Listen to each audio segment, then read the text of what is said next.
أجمعين خصوصا إلى شيخنا كيهاج محمد مأمون بن عبد الرحمن ثم إلى شيخنا كيهاج أحمد صاحب البركات العارفين شيخنا كيهاج محمد عبد الباسط ونصره ونصر بأركان الكامل شيخنا كيهاج مهاجر نمسا ثم إلى شيخنا كيهاج معلم شافعي الأزهري بن صدر ثم إلى شيخنا كيهاج مرسل الجماعي ثم إلى شيخنا كيهاج محمد زين ثم إلى شيخنا كيهاج جمال ثم إلى شيخنا كيهاج عبد الرحمن ini Abdul Malik semua ila rujukan kini ja'ala lisan semua ila akhir mu'alif hadil ketujuh wa semua ila wa'aliki antar musawar semua ila arwahi abadina wa umahatina ila jilazina jilazina wa asal masyarakat muslimina wa jami'il muslimina wa muslimat wa mu'minina wa mu'minat al-ahya'i minhum wa al-amr wa musyidahum al-fatihah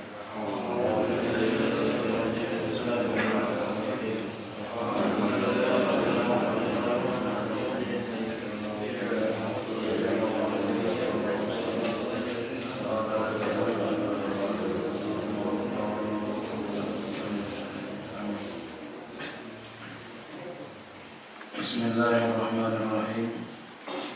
Alhamdulillahirabbil alamin wa bihi nasta'in ala umuri dunya waddin. Wassalatu wassalamu ala asyrafil anbiya'i wal mursalin. Sayyidina habibina syafi'ina wa maulana Muhammadin wa ala alihi wa sahbihi ajma'in. Subhanaka la ilma lana illa ma 'allamtana innaka antal alimul hakim. Wala haula wala quwwata illa billahil aliyyil azim. Amma ba'd. Qala musannif rahimahullahu ta'ala.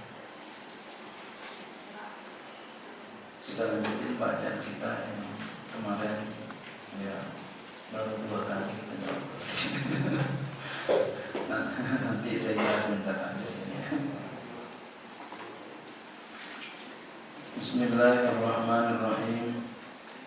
Dengan nama Allah yang Maha Pengasih lagi Maha Penyayang. Abtadi'u, aku memulai. Dan insyaallah kita jelasin tentang Bismillah. Kitab hadza, akan kitabku ini. Jadi beliau mulai kitabnya dengan baca Bismillah.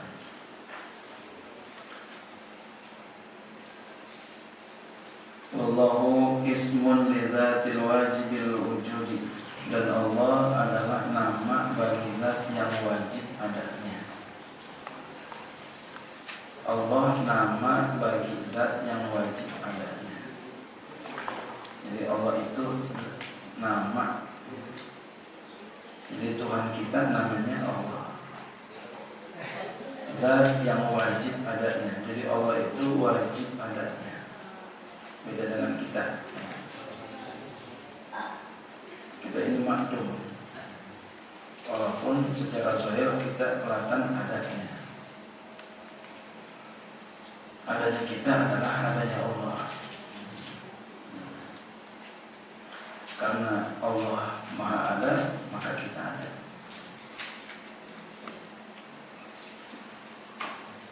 War-Rahmanu ablagu minal Rahim. Lafaz Ar-Rahman lebih ablag, lebih sempurna daripada Ar-Rahim. Kenapa begitu? Karena Ar-Rahman Allah Maha Pemberi yang mana aja yang Allah beri. Baik yang beriman maupun yang tidak beriman diberi Allah. Ya, dikasih semua. Beda sama kita. Pilih-pilih kita. Yang baik apa kita beri. Yang pelit mohon maaf aja.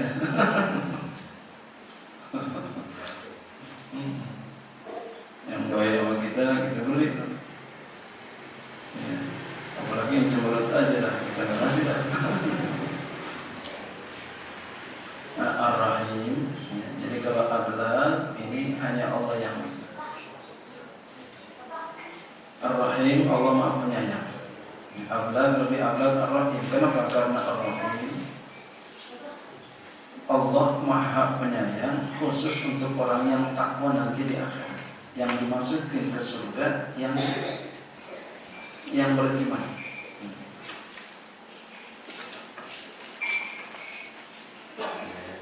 Mudah-mudahan kita dapat semuanya nih. Amin.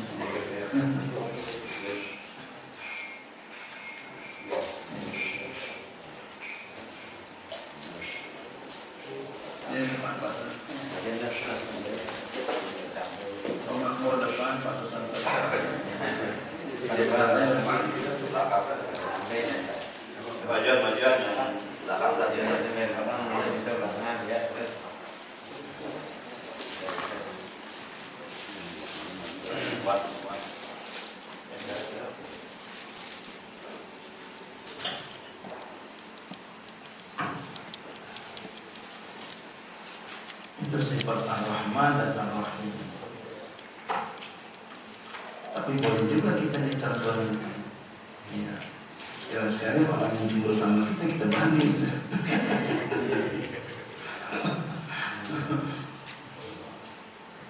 Ya, boleh banget berbagi.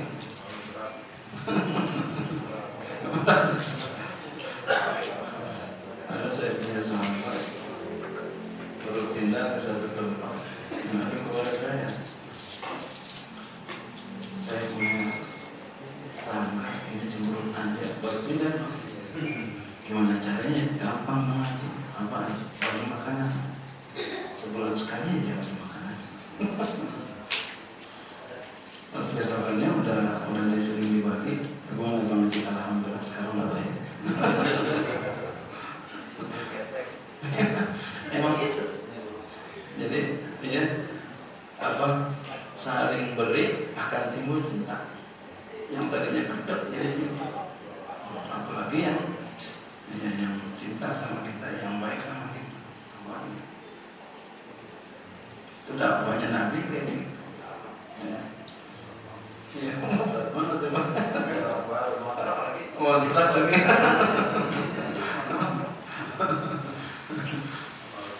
Ini yang gitu pribumi lagi macam-macam yang baru datang. Itu ujian kita sama siapapun, sekalipun orang non-muslim kita baik, sama siapa aja kita baik. Sekalipun orang yang zalim sama kita, sekalipun dikatain kita, dicela kita, dihina kita, direndahkan kita, berusaha kita baik lagi. Alhamdulillah, entah kita jelasin lagi. Segala puji bagi Allah. Wa as-sana'u 'ala Allah ta'ala bil jamil 'ala jihati ta'zim.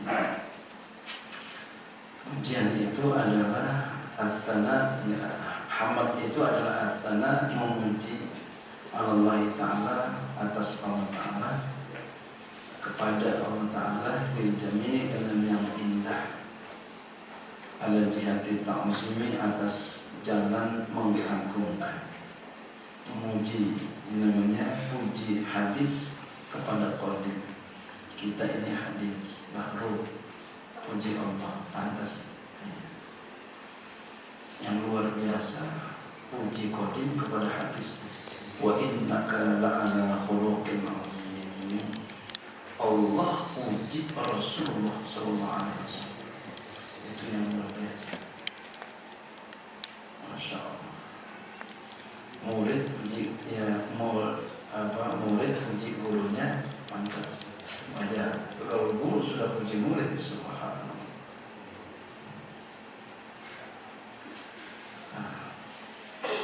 Rabbi ay maliki alamin, malik. Rabbi ay maliki, Tuhan ay maliki. Jadi Rabbi maknanya malik, yang memiliki alamin, alam. Allah yang memiliki alam jagat raya ini. Jadi yang punya alam ini Allah, bukan yang lain-lain. Punya Allah. Allah ciptakan buat kita, bukan buat siapa-siapa. Buat kita Allah ciptakan. Dan juga Allah pengen tunjukkan kekuasaannya kepada kita. Dan juga Allah pengen tunjukkan akan keberadaannya. Maka beruntung kita beriman kepada Allah Subhanahu wa Ta'ala. Karena ada yang nggak beriman, ateis nggak beriman, dia nggak percaya akan adanya Tuhan, walaupun secara definisi definitif dia percaya adanya Tuhan. Mana akalnya? Jadi Tuhan itu kan yang dia percayai, dia percaya sama akal itu Tuhan. Alamin bi fathil lam dengan fathah alam, wa kama qala Ibnu Malik, yaitu sebagaimana berkata Ibnu Malik, ismu jam'in khasun bima ya'qiluna jam'un. Dia adalah isim jamak yang khas. Isim jamak yang khas dengan orang yang berakal, bukan jamak. Jadi ini bahas nahwu ya. Jadi isim jamak yang khas. Jadi kalau ada jamak, ada isim jamak. Jadi kalau jamak emang kalimatnya jamak, maknanya jamak. Kalau isim jamak kalimatnya mufrad, maknanya jamak. Sama dengan jamaatun. Jamaatun itu bentuknya mufrad tapi maknanya jamak. Kaumun ya, yang ngaji nahwu ingat. Ya, jamun ya, kaumun itu bentuknya mufrad tapi maknanya jamak. Ya, itu anak muda pengajiannya begitu ya. Wa mufraduhu alamun bi fathil lam, mufradnya itu alamun dengan fathah lam.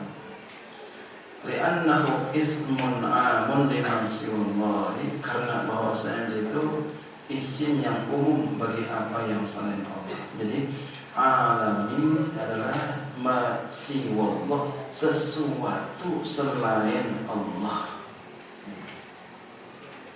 sesuatu yang selain Allah, itu namanya alam.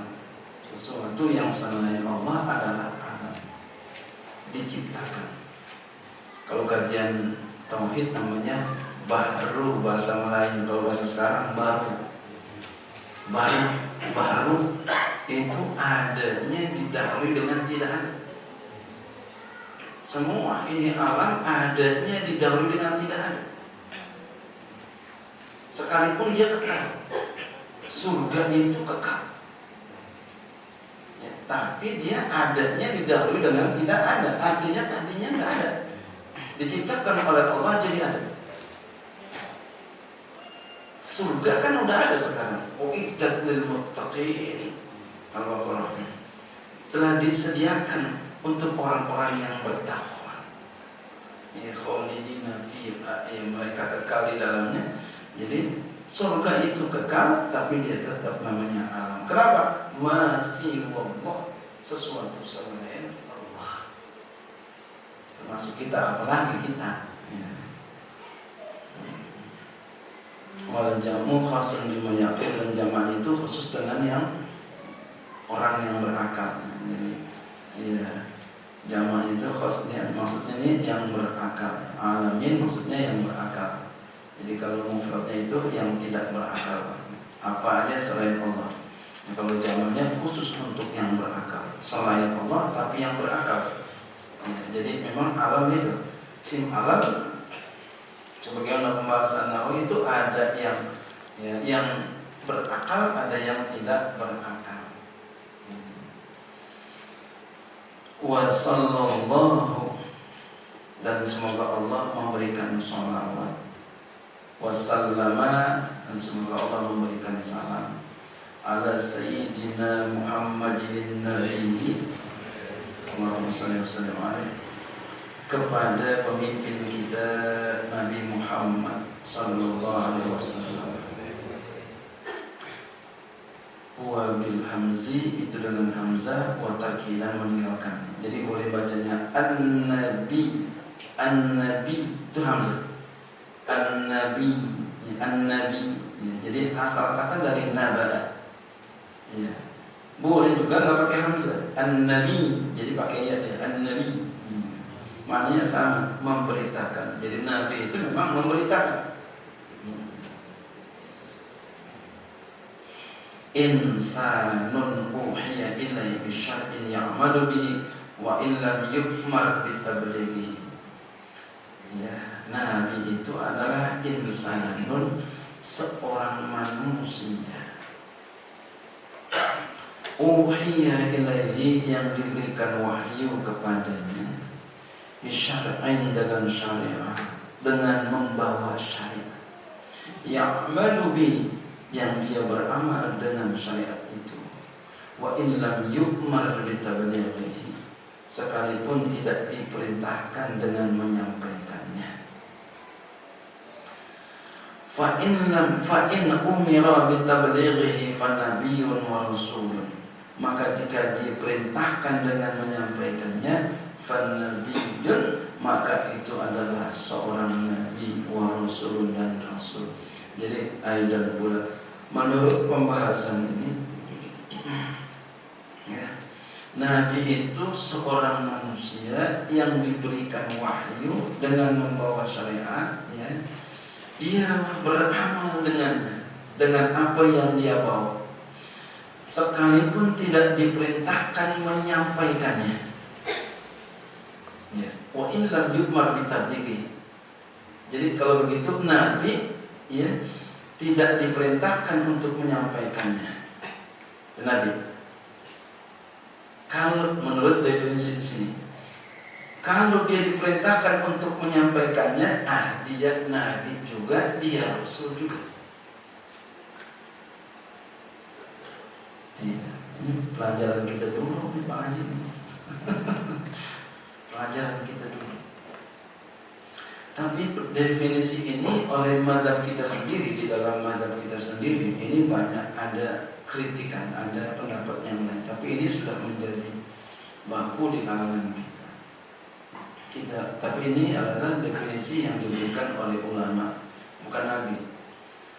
Seperti di dalam kita perhatikan dulu di sini, bahwasannya nabi itu adalah, ya, seorang manusia yang, ya, diberikan wahyu oleh Allah dengan membawa syariat dan dia amalkan, sekalipun dia enggak diperintahkan untuk menyampaikannya. Jadi nabi enggak diperintahkan untuk menyampaikannya. Kalimat di sini nih ada sedikit mengganjal di sini. Maka oleh karena itu di dalam kitab Syarah At-Tahawiyah karangan, ya, Syekh Muhammad Al-Harari, beliau ada membantah pendapat ini.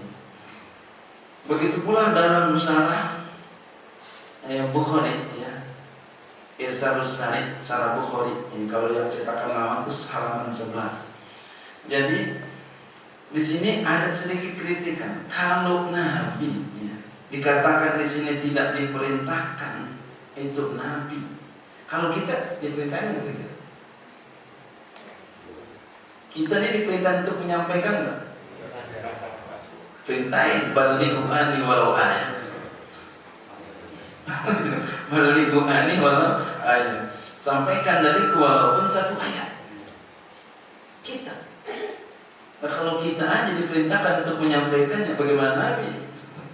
Itu kritikan yang diberikan. Ada mazhab kita ini juga, Ahlus Sunnah wal Jamaah, ya, ada pendapat seperti itu.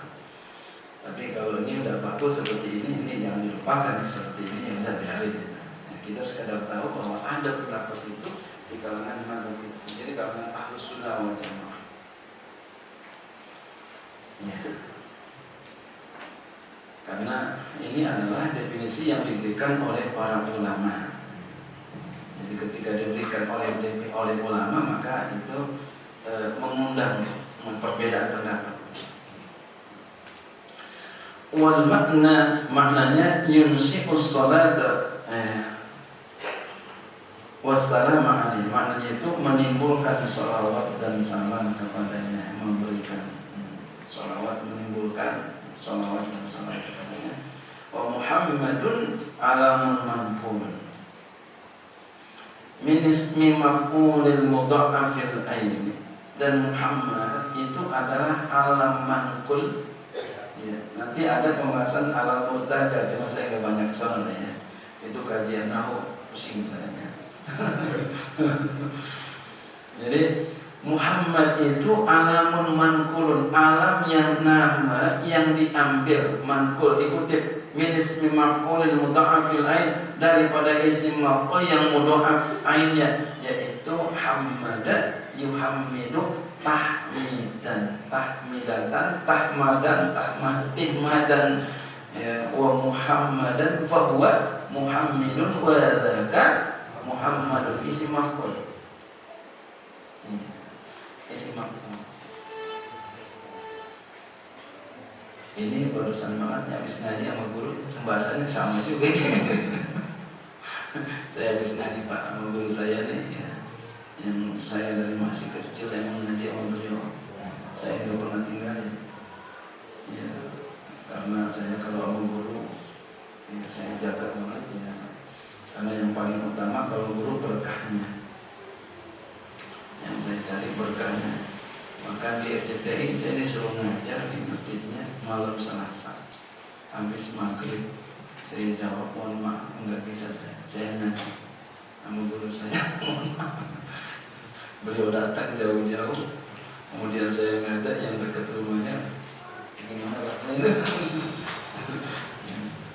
Sementara saya ngaji dari masih kecil sampai sekarang. Udah puluhan tahun ngaji, tapi tetap alhamdulillah saya masih tetap bisa hadir.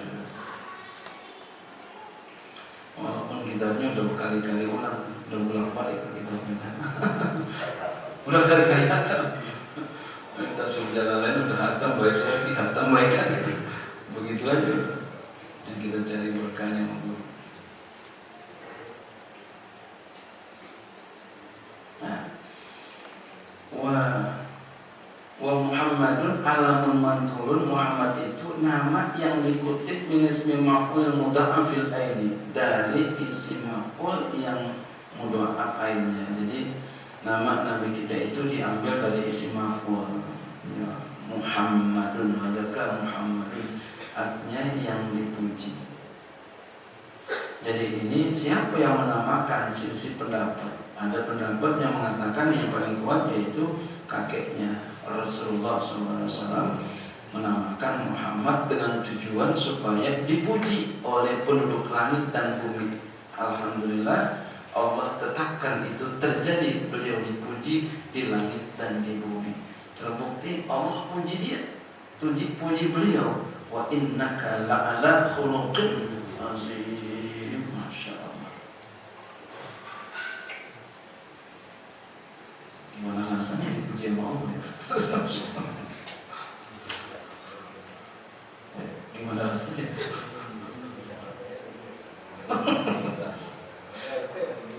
RT aja gimana?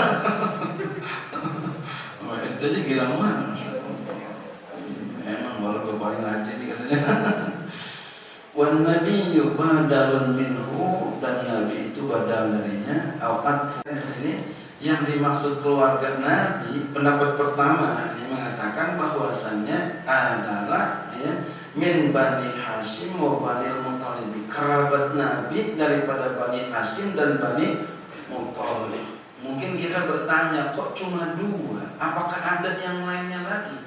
Ada, keluarga Nabi ada yang lain, Banu Naufal, Banu Syamsin. Kenapa dia nggak ikut sertakan? Dia nggak beriman dan dia musuhin Rasulullah SAW. Dia musuhin Rasul, maka nggak ikut sertakan. Jadi orang keluarga, ya, orang ngaku sama kita saudara, tapi kalau umpama dia, ya, musuhin kita, itu belum jadi saudara. Jadi saudara itu ya, yang dukung kita saudara. Kata Syekh Abdullah Asy'arani dalam kitabnya, beliau punya kitab namanya Al-Anwarul Qudusiyah, akan dikatakan saudara itu dua, harta dan anak. Orang kalau udah kasih hartanya sebanyak hartanya, yang dicinta yang banyak, yang dikit yang banyak, yang dikit mana? Yang banyak. Lan tanhalul birra hatta tunfiqu mimma tuhibbun. kamu tidak akan memperoleh kebaikan, yaitu surga. Maksudnya al-bir al-jannah, air jannah. Sehingga kamu nafkahkan apa yang kamu cintai. Kamu cintai apa ya? Itu harta. Yang dikit yang banyak. Makanya ketika orang memberikan hartanya banyak, ketahuilah dia cinta sama kita. Jangan ragu dan jangan kecewakan dia. Berbuat baik kepadanya. Kedua, kata beliau, waladuhu, anaknya. Kalau dia udah kasih anaknya buat kita, umpamanya, dikawin anak gue. itu jangan ragu cintanya kita.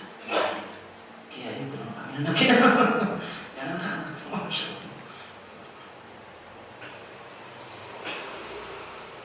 Apa pernah ini dicontohkan oleh seseorang? Pernah dicontohkan oleh seseorang. Siapa dia? Abu Bakar Siddiq radhiyallahu anhu. Yang kata Rasulullah sallallahu alaihi wasallam, beliau pernah mengatakan, andai kata imannya Abu Bakar Siddiq ditimbang dengan imannya seluruh makhluk alam jagat raya ini, enggak bakal menyeimbangi, enggak bakal menangi. Seimbang aja kagak. Bagaimana menang? Niscaya Abu Bakar Siddiq menang.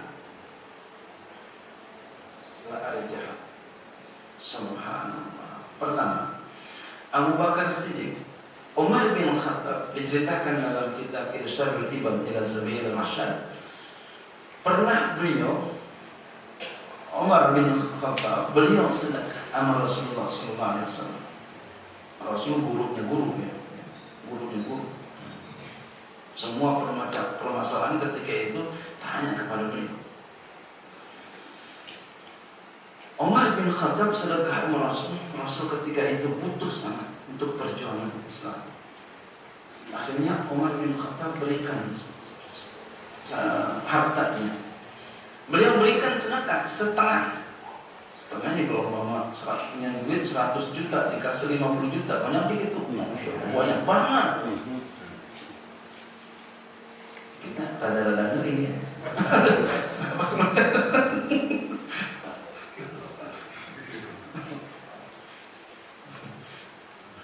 Kemarin saya lagi beli tanah, Pak.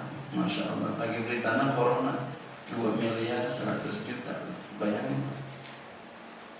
Ada sahabat-sahabat yang pengusaha, tapi saya nggak datang kepadanya, enggak. Saya ngeri. Saya ngeri. Iya. Cukup buat saya doa. Iya, yakin saya kepada Allah, malah bantuan datang. Ya. Abu Bakar Siddiq, ya,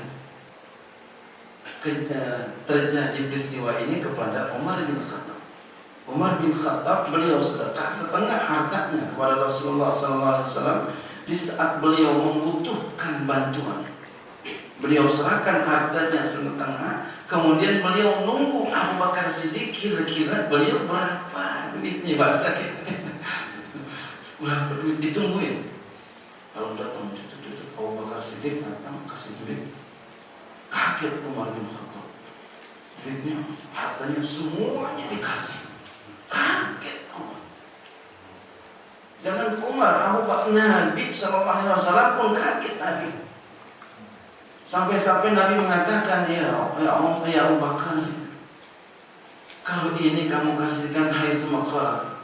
Sekira beliau mengatakan, kalau ini kamu kasihkan kepadaku semuanya, nanti buat anak istrimu apaan? Kata beliau, Allah wa Rasuluh, Allah dan Rasulnya. Jadi kita kalau nggak mampu jangan Pak, cocok.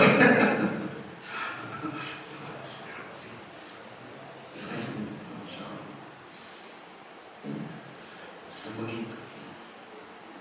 Pantas kalau Nabi mengatakan enggak. Ya, ada kata diukur imannya Abu Bakar Siddiq, ya, dengan makhluk semua alam jagat raya ini, Abu Bakar Siddiq menang.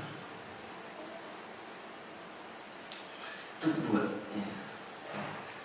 Kalau ada orang yang begitu, ya, itu contoh yang pertama hartanya. Kedua, Abu Bakar Siddiq, beliau kasihkan anak kepada Rasulullah Sallallahu Alaihi Wasallam. Anak beliau masih kecil. Siapa namanya?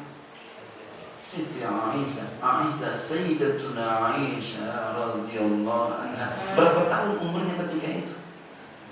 6 tahun. Subhanallah. Ada yang berani anaknya pakai anak saya masih kecil. Terus terang saya nggak berani. Kalau dulu nabi, kalau sekarang kiai.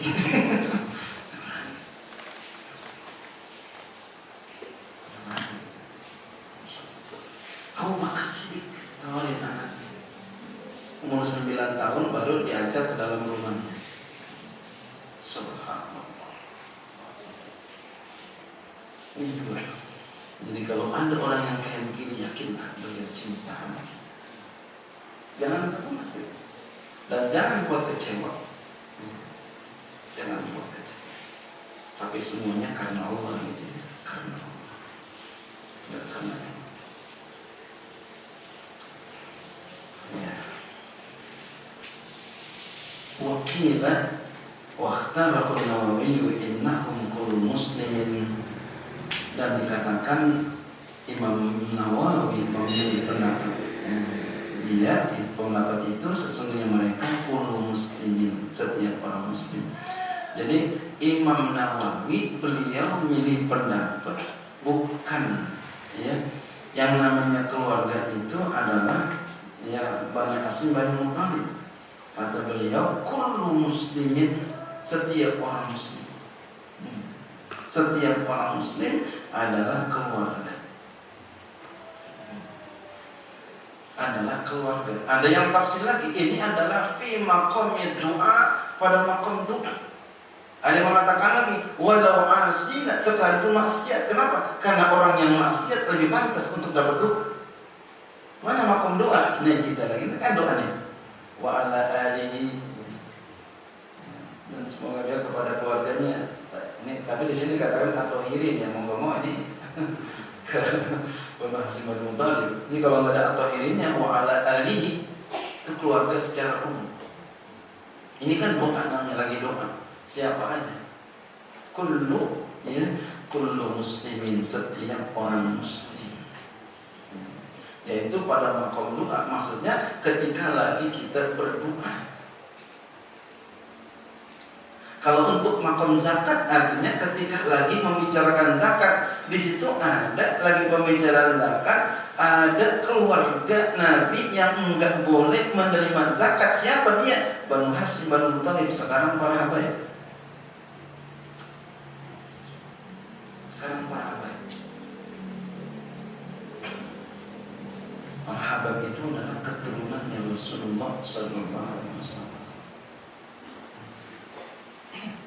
Kita wajib hormat kepadanya. Jangan benci, tidak boleh.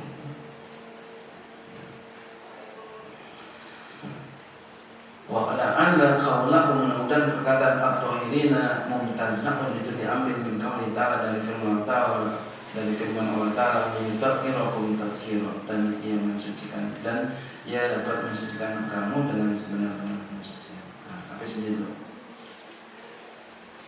Ada saya ingin jelaskan ya, penjelasan tambahan tentang Bismillahirrahmanirrahim. Ini Bismillahirrahmanirrahim.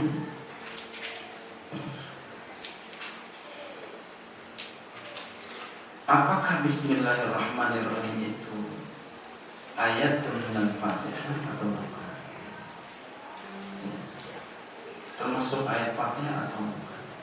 Pertama, mazhab kita Syafi'i mengatakan bahwasanya Fatihah itu ayatun minal Fatihah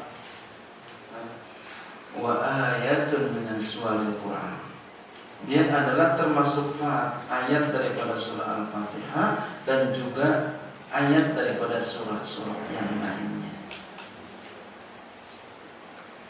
Yang kedua, pendapatnya mazhab Malik, Imam Malik mengatakan bahwasanya Bismillah itu laisa ayatan minal Fatihah wala min suwaril Quran, dan dia itu bukan termasuk ayat daripada Fatihah dan juga bukan termasuk ayat surah-surah yang lainnya. Jadi kalau dia apa kalau begitu tabarukan taala. Nanti pengaruhnya kepada bacaan biar kita nanti, karena sekarang udah banyak orang yang kagak baca Fatihah. Saya pengen jelasin biar kita itu rupanya. Yang ketiga pendapat mazhab Hanafi, mazhab Abu Hanifah rahimahullah taala, bahwasanya bismillah itu adalah ayatun ayat tersendiri, mustaqilah, ayat tersendiri, tapi bukan termasuk ayat Fatihah, bukan termasuk ayat daripada surah-surah yang lainnya, kecuali ada surah An-Naml itu lain itu ya, itu semua sepakat. Ini yang di depan-depan, di awal daripada surah. Jadi menurut pendapat mazhab Abu Hanifah, dia bismillah itu adalah ayatun mustaqilatun, ayat tersendiri yang lil fasli, untuk memisah antara surat yang satu dengan surat yang lainnya. Ya. Ini bagaimana nanti pengaruhnya ketika kita mau sholat? Nah, kita perhatikan di sini. Yang pertama, pendapat mazhab kita Syafi'i mengatakan bahwasanya bismillah itu adalah dia ayat daripada surah Al-Fatihah dan juga ayat daripada surah-surah yang lainnya itu yang di awal-awal. Maka ketika itu dia wajib dibaca ketika sholat, baik sholat yang jahar maupun yang sir. Sholat yang jahar siang, malam, sholat jahar malam, siang sholat Jumat. Sholat Jumat tuh. Siang sholat Jumat itu bahasanya jahar gitu ya. Yang lainnya siang zuhur, asar, itu semua wajib baca bismillah. Kalau dia bacanya jahar yaitu malam, maka dia jahar. Kalau dia yang bacaan sir, maka bacanya pun sir. Itu mazhab kita begitu, mesti baca itu. Ya orang mazhabnya Syafi'i kok kagak baca bismillah? Ini pertanyaan, takut-takut ikut-ikutan doang ini mungkin. Makanya kalau kita punya musola, kita punya masjid, itu dipilih-pilih juga orang dia nggak kira terlalu jamaahnya. Yang kedua, mazhab Maliki. Tadi dikatakan bahwasannya beliau itu mengatakan bahwasannya bismillah itu bukan surah Al-Fatihah, bukan termasuk surah Al-Fatihah, bukan termasuk surah-surah yang lainnya. Maka ketika dalam sholat dia tidak dibaca bismillahnya. Dalam sholat yang wajib nggak boleh dibaca. Itu mazhab Maliki. Kalau dalam sunnah, yang sunnah boleh, tapi kalau yang wajib nggak dibaca. Di Maroko itu banyak mazhab Maliki. Tapi beliau ketika pesantren di Maroko, kuliah di Maroko kemarin nggak dibawa ke mazhab Malikinya. Ustaz Abu Somad kan di sana tuh. Pulang kemarin pakainya Syafi'i. Said Alawi, Said Muhammad bin Awal Alawi, sekarang gantinya Said Muhammad dulu, sekarang anaknya Said Ahmad bin Muhammad Alawi, itu beliau juga Al-Maliki, mazhabnya Maliki. Tapi beliau mengajarkan ketika pulang ke Indonesia pakainya Syafi'i. Itulah orang hebat. Ketika pada pendapat kagak menjelaskan, nggak paksakan diri, entar pulang doa amalin ya Allah. Itu tanda orang besar beliau. Di sini Maliki, pulang kamu pakai mazhab Syafi'i. Dan itulah guru yang sejati, mikirin muridnya. Tak kalau umpama lu harus ngamalin Maliki ntar pulang. Akhirnya ketika dia pulang Imam Maliki dijauhin sama masyarakat. Jadi guru jangan kayak begitu. Mikirin juga buat perkembangan anak muridnya. Nah, yang ketiga mazhab Imam Abu Hanifah. Beliau mengatakan dia adalah tadi termasuk dia ayat daripada Al-Quran, tapi tidak termasuk ayat dalam Fatihah, juga dalam surah-surah yang lain di awal-awal itu. Dan dia fungsinya untuk memfasal. Ya. Karena kita sudah bikin anak kuliah sudah bikin apa skripsi, kan ada beda ya. Kayak begitu. Maka dia dalam bacaan sholat Bismillahirrahmanirrahim itu ya enggak wajib dalam bacanya. Jadi disunahkan saja ya, dibolehkan saja ya. Kalau dia itu wajib dibaca pelan, wajib dibaca pelan. Kalau sunnah ya silakan, kalau baca lebih bagus. Silakan. Itu sekitar tentang masalah Fatihah. Bismillahirrahmanirrahim. Dan Bismillahirrahmanirrahim ini ada kalanya kita wajib baca Bismillah, ada kalanya sunnah baca Bismillah, ada kalanya haram baca Bismillah, ada kalanya makruh baca Bismillah, ada kalanya mubah, ada kalanya wajib baca Bismillah. Kita kalau umpama sholat tuh wajib baca Bismillah, Fatihah. Kalau nggak baca Bismillah nggak sah sholat kita. Mazhab kita Syafi'i, Maliki enggak. Yang kedua sunnah baca Bismillah, yaitu hal-hal yang disunahkan. Baca Quran baca Bismillah ya. Mau minum baca Bismillah. Ini mau minum baca Bismillah ya. Kita minum baca Bismillah, selesai alhamdulillah, 3 kali kita baca. 3 kali kita baca Bismillahirrahmanirrahim. Alhamdulillah. Bismillah. Alhamdulillah. Bismillah. Alhamdulillah. Insyaallah sepanjang ayat ini berada di dalam tubuh kita, berat untuk melakukan maksiat dan gemar untuk melakukan ketaatan.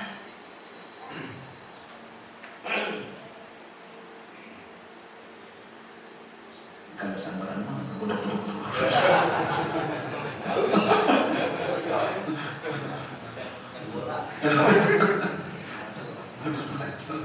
Di bangunan.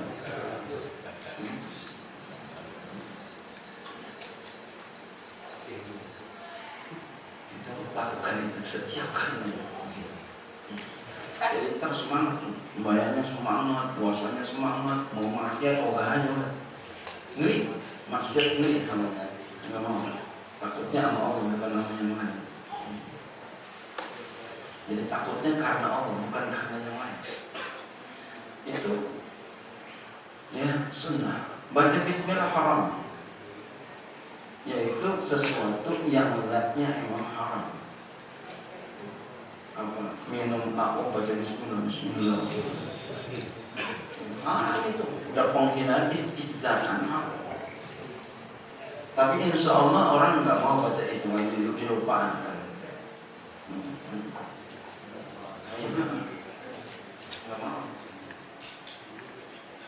Kecuali haram yang aridi, yang baru datang, bukan lidati. Jadi ada dalam strategi dan kajian itu. Seperti apa? Kita minum, kita baca Bismillah yang haram itu melakukan, tapi dia boleh. Ya. Umpama apa? Kita uduk, ya, bukan minum, uduk. Uduk boleh ambil air, walaupun haram. Walaupun haram tapi sah, kan ada yang begitu, haram tapi sah, haram tapi bisa. Ya, tapi ya jangan orang jangan nggak lagi. Tetap kita minta dulu Pak. Kita minta dulu, jangan sampai kita ambil punya orang. Iya, sambil sama ya sambil. Ini yang disambilahkan. Kalau di sini enggak kebayang kita. Di Mekah itu ada. Jadi air itu disambilahkan di pinggir jalan. Disediain. Siapa yang boleh ambil? Untuk minum. Jadi dia sambilahkan untuk minum. Al-musabbal lisyurbil ma'. Disambilahkan untuk minum dibuat wudu. Haram itu. Lalu jadi perbuatan dia akan dia baca bismillah, tetap disunahkan untuk baca bismillah, diperintahkan, tapi haram. Yang berikutnya makruh baca bismillah. Makruh baca bismillah. Jadi bismillah bisa makruh. Apa tuh bismillah? Ulama mencatat. Baca bismillah makruh umpama. Ya. Makruh ya melihat melihat mohon maaf kemaluan istri nggak ada hajat. Ya, kemudian ada yang mubah. Ya, kalau mubah sesuatu yang mubah ini seperti ini. Kita baca bismillahirrahmanirrahim. Pindahin ke sini boleh nggak? Boleh aja. Ini namanya mubah baca bismillah. Pindahin lagi kemari bismillahirrahmanirrahim. Bismillahirrahmanirrahim. Boleh aja. Jadi mubah. Jadi kalau mubah apa saja ya dilakukan dapat pahala, enggak dilakukan juga enggak dapat pahala. Tapi boleh apa enggak? Boleh. Bismillahirrahmanirrahim.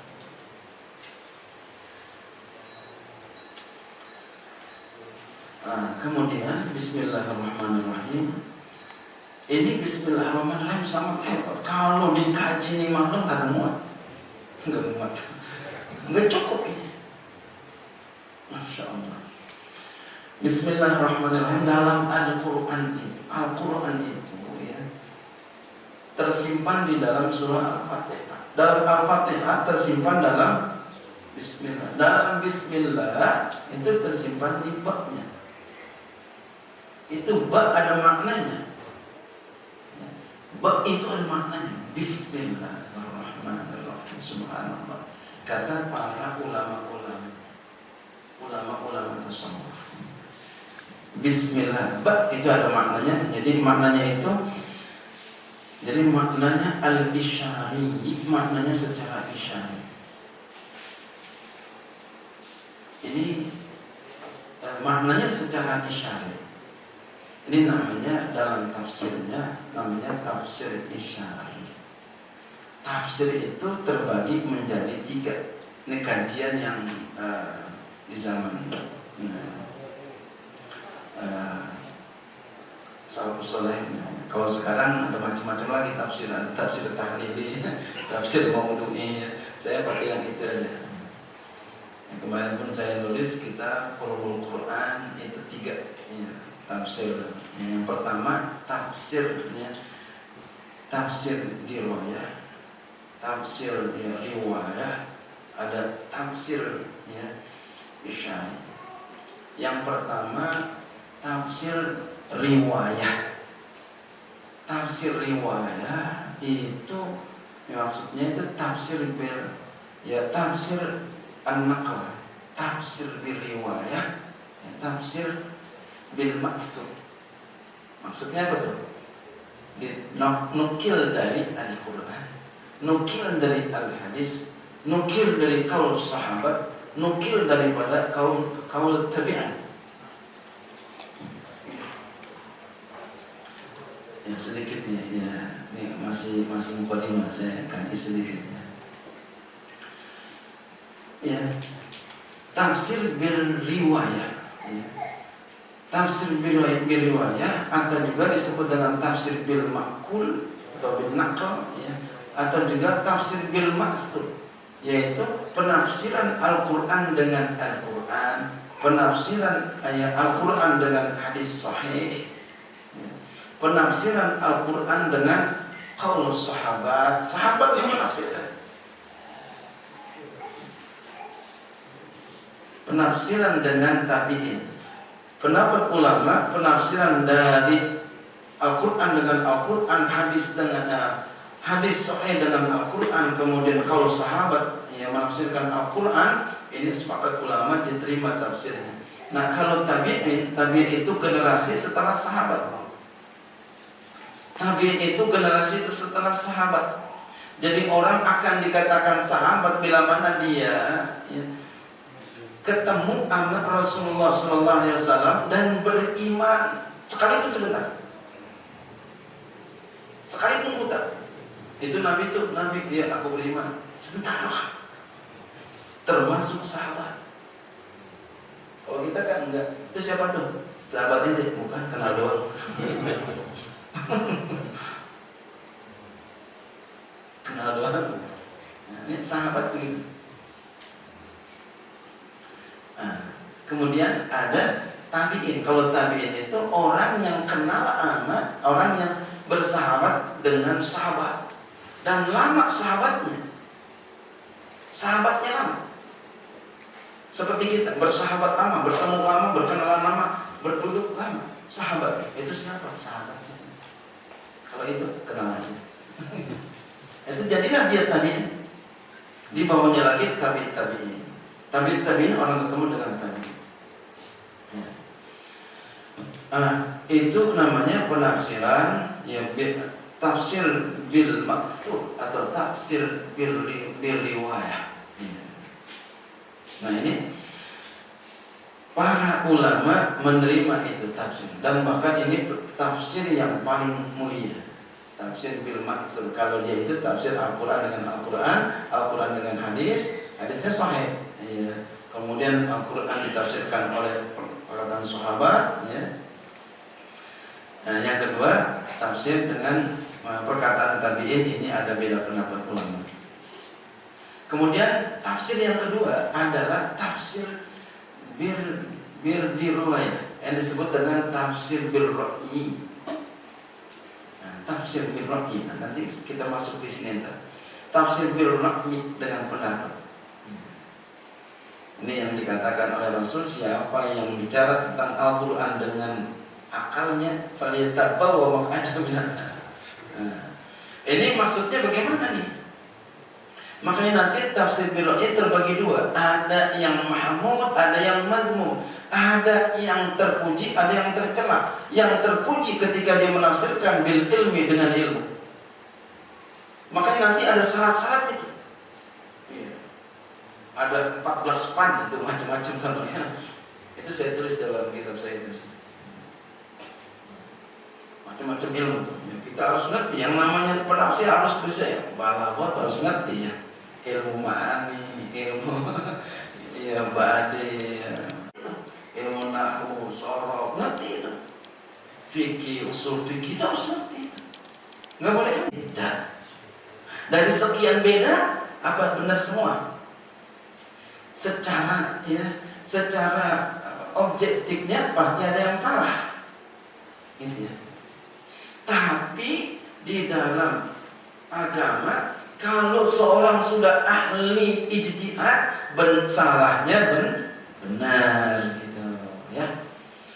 Salahnya benar. Jadi andai kata beliau salah, benar pahalanya satu, gitu. Jangan sampai salah nih pahamnya. Pahalanya satu. Kalau benar pahalanya dua. Ini pemahaman orang-orang sahibul ilmi, orang-orang yang punya ilmu. Yang ketiga, ini dia yang saya katakan tadi, tafsir bi isyarah. Yaitu takwil Quran ala ghairi zahiriha. Takwil Al-Quran atas bukan zahirnya. Jadi dia bukan zahirnya yang ditafsirkan. Jadi di balik itu ada maknanya tersendiri. Tapi sebelum itu beliau jelaskan tafsirnya secara zahir ini Karena ada Al-Quran mengatakan ini, ada hadis mengatakan ini, tafsirnya seperti ini. Kemudian makna yang tersimpan di dalamnya adalah ini, maka tafsir ini dapat diterima. Tapi ketika dia menafsirkan kalau ini maknanya bukan itu, jadi ini maknanya secara isyari, inilah yang makna yang benar, yang itu yang tersurat salah, itu enggak bisa diterima.